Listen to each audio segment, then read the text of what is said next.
Just installed the new pump. I'm sorry, not a pump, the new oil cooler. This is the oil cooler right here. You can see that it looks newer than the block itself. Ordered that. If you're doing the same work and you need to replace the oil cooler, so just that you know, I got it for $390. It's original Mercedes. I think Mercedes is the only company that's making them. I don't think you can get aftermarket on the oil cooler, but I got it for $390, and it was another couple of dollars for shipping, handling, and crap. So let's say $400. It already comes with two different gaskets. There is one gasket in the middle. As you can see, this screws right here, coming with the oil cooler. The oil cooler comes assembled already, both parts together. So you're not supposed to disassemble it and look if the gasket is inside. By the way, the gasket inside is following these lines here. So that's the gasket. Nobody is making the gasket. You can't buy only the gasket. Mercedes do not sell only the gasket. They do sell one gasket, but the gasket that they sell is for the oil cooler, the part that connects to the block. You can look at one of my previous videos and you'll see the block itself without the oil cooler. But the seal that Mercedes sell is the seal that sits in between the oil cooler assembly, which means both parts together are attached, and the block. This is usually the seal that leaks. I can show you in a second. I'll show you the other oil cooler and I'll show you the seal that I'm talking about. But if you're doing that job, you need to replace the whole oil cooler. You can't just replace the seal. From the simple reason that there are two seals. The seal in the middle, which is usually the one that leaks, cannot be bought by itself, unfortunately. It's a Mercedes way of making money. The seals that go on the bottom of the oil cooler, right underneath, and I'll show you the oil cooler in a second. The other one is the seal that usually also, well, basically both of them I think leaks. When I opened my oil cooler, the one in the middle was broken and the one on the bottom was completely vanished, disappeared. Just melted over the years, and you'll see that in a second. So give me 1 second, I'll show you. Let me just recap on this one. This is the oil cooler. I already put it back in. You don't need these screws from the old oil cooler. You need only these screws. When you tie them back, you tie them all the way down until they're tight with your hand tight all the way down. Then you take do it with a torque if you can. If not, take a ratchet, tie that down, basically quarter of a turn, go from one to the other. Start these two, jump to these two, go to the other side, come back, then get closer to the middle. First you hand tight all of them with your hands, then you go with the wrench, tie them about half a turn. After that, go a little, not half a turn, about a quarter of a turn. Don't over tie that. You have to remember there is a gasket in the middle that's going to get smooshed when you tie that. You don't want the gasket to get to a point that the aluminum touch the aluminum, and you don't want to mess the threads. You just want to make sure that the gasket is tight enough. Once you've done that, you're not going to have to touch that for probably about maybe 10 more years. Or at least maybe 75,000 more miles. Also depends where you live, the climate and all that stuff. But basically this is the oil cooler. Now I'm going to pause the video for a second. I'm going to pull the other one out because I'm going to keep the old oil cooler and I'm going to try and see if I can remake the seal in the middle that Mercedes is not selling. So basically this is the oil cooler. Hold on 1 second. Okay, alright, I pulled it out. This is the old oil cooler, as you can see. Now this is the gasket I was talking about that can barely even be seen that it's existing. This is the one, you see that running? And actually this is the other gasket. Hold on 1 second. Oh, this is the other gasket, and actually I talked to the guy and asked him if it comes with the gasket. He said no, so I bought another gasket.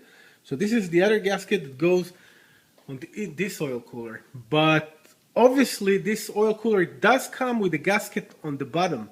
So you don't need to buy an extra gasket. You just need to order the oil cooler itself and pay whatever you need to pay. On my previous video I put the part number. So you should have the part number on the other video. Now this gasket is not necessary. I'm going to keep that gasket because I'm going to try and rebuild this oil cooler. I don't see any reason to throw it away. Everything else is good. The only problem with this oil is the gasket in the middle. Now I'm going to show you the gasket in the middle in a second, and I'll show you where it was cracked and where the oil was pouring out.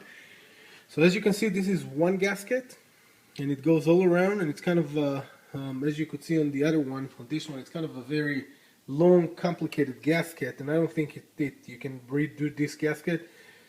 That's why if you only want to replace one gasket on the oil cooler, which I do not recommend, but if you do want to do it, this is the gasket that you're going to be able to buy. Now I'm going to pause for a second and open all of these screws right here, and I'm going to show you the gasket in the middle. So for you it's going to be less than a second. For me it'll take about 2 minutes. Actually, I'll show you how I'm going to open. Usually I'm doing that only to open them. I usually don't like to close with any torque or equipment. I usually do it by hand just that I can feel the pressure that I put on the bolt. But I'm going to open all of them, so hang tight and you'll see that open in a second. Okay, here all the screws are open now. I'm going to open that and you're going to see the gasket. Up. Alright, let me see if I can do it with one hand. I have to move some of the things. Okay, here is where the other gasket is. This is the one. Now this is the gasket that you cannot buy at Mercedes. They will not sell this gasket. You're going to have to buy the whole oil cooler. Alright, now I can't even get it out. But basically it's cracked. It was broken somewhere right here. Let's see if we can see. Yep, right there. See? Right there. It doesn't focus on that, but there is a gap, and that's where the oil was basically coming out from. So we had this gasket, which is not sealing any good anymore because it dried and shrinks, and you know, all the temperature on the motor and everything. That's actually what basically cooling the oil. The oil goes inside here. These leaves are basically cooling it. There's fluid that what you call it? The refrigeration, not the refrigerant coolant. The cool. What's the name of it? God almighty, I can't think about it. Anyway, the water, the cold water that going around here. This section here sits inside the chamber where the water are cooling it. The oil comes in from here and goes in here, goes inside, and that cools the oil to the motor. This is the seal that leaks, and the other seal is the one on the bottom. This one right here. Two seals. You cannot buy the seal in the middle by itself. There's no way to buy the seal, nowhere, no aftermarket making it, to the best of my knowledge. Maybe I don't know everything, and usually I don't know a whole lot of anything. But I couldn't find it. If you have any luck finding, please write me down so I can know, so I can fix this one with an original seal. If not, I'm going to take that seal out and trying to rebuild the seal for that. That will serve the purpose of sealing the oil cooler itself. If you could find the seal somewhere, please let me know. Write me a line right there and down on the bottom. Write me down where you could find the seal. If you have any question, any comment or anything, please write me. This is also going to be the first video of reassembling the oil cooler. Next, after I'm done with that, I'm going to start and put the heads back. This is one of them, and this is the other one.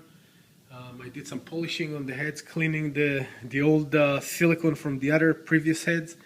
I'm going to clean the heads, going to start and put them back in, torque them in, make sure the timing belt, this is the timing belt, make sure the timing belt is all timed up and everything. That's it so far. Video number 1 on how to install the oil cooler back, as well as showing the oil cooler assembly. So good luck. You have any questions, comments, don't hesitate to write me down. Thank you.